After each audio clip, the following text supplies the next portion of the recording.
Mali's military junta is taking control of its precious minerals by seizing artisanal and industrial mining sites in a bid to change the country's fortune. Several high-profile Western companies have had their employees arrested and are being forced to comply with new mining code that requires Mali to control at least 35% of their profits. French nuclear fuels company Orano announced on Wednesday that authorities in Niger have taken control of its Sommer uranium mine. This move comes as the military-led government increases pressure on foreign investors in the country. Burkina Faso's Bongo and Wagner gold mines now belong to the government.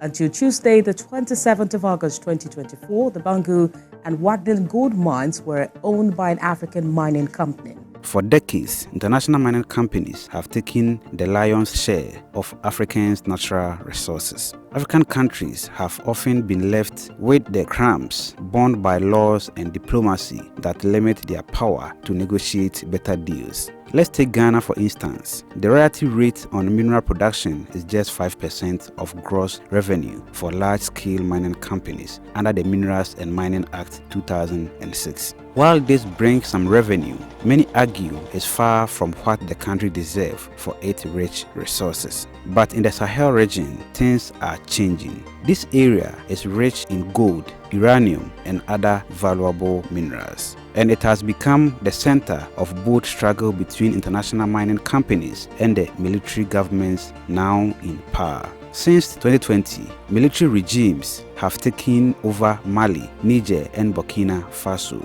These leaders are rewriting the rules of mining, determined to reclaim control of their natural wealth. Their message is clear: no more unfair deals. Their tactics are nothing short of dramatic. In Mali, the government issued an arrest warrant for the CEO of Barrick Gold and detained another executive for nearly 2 weeks. Authorities have even seized gold shipment entirely.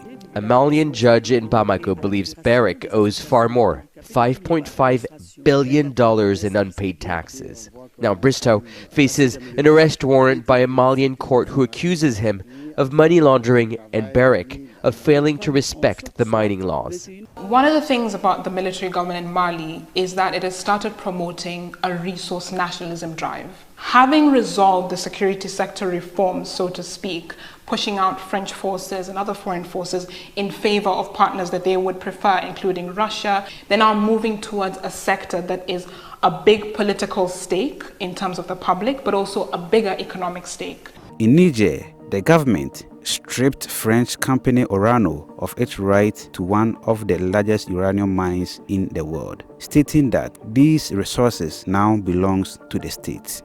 French nuclear fuels company Orano announced on Wednesday that authorities in Niger have taken control of its Sommer uranium mine. This move comes as the military-led government increases pressure on foreign investors in the country. Orano, which holds a 63% stake in the mine, stated that decisions made at Sommer's board meetings are no longer being enforced. The remaining 37% of the mine is owned by Niger. Now let's go to Burkina Faso. Their leader boldly declared, "We know how to mine our gold. Why should we let foreign companies do it for us?" They have since reclaimed control of several mining operations. We know how to mine our gold, and I don't understand why we're going to let multinationals come and mine it.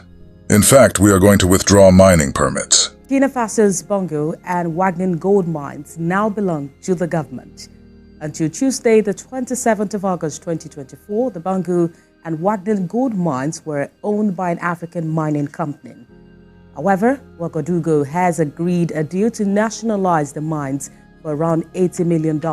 This all comes at a critical time. Gold prices are at record highs, and uranium is in demand worldwide as countries race to secure energy resources. For international mining companies, the Sahel is both treasure trove and geopolitical minefield. Interestingly, while Western companies faces growing resistance, others seize opportunities. China, for example, recently opened a lithium mine in Mali, with local leaders calling China a sincere partner. So, what is China doing differently?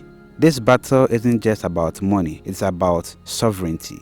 For decades, foreign companies dominated in the Sahel. Now, these governments want a bigger share of their profits through higher taxes, greater ownership stakes, and stricter controls. But still, it is not an easy path. These military regimes need mining revenues to survive, even as they demand tougher terms. For the global mining industry, the Sahel represents both high risk and high rewards. Companies will need to navigate this new landscape of nationalism, resource control, and intense negotiations. To me, this bold move by the leaders will pay off for the people of Sahel and contribute to the region's wealth. And that is all for today's episode. Please let us know your thoughts and suggestions on this in the comment section below. My name is Sheriff Haruna. Have a joyful life and see you in our next video. Mackerel.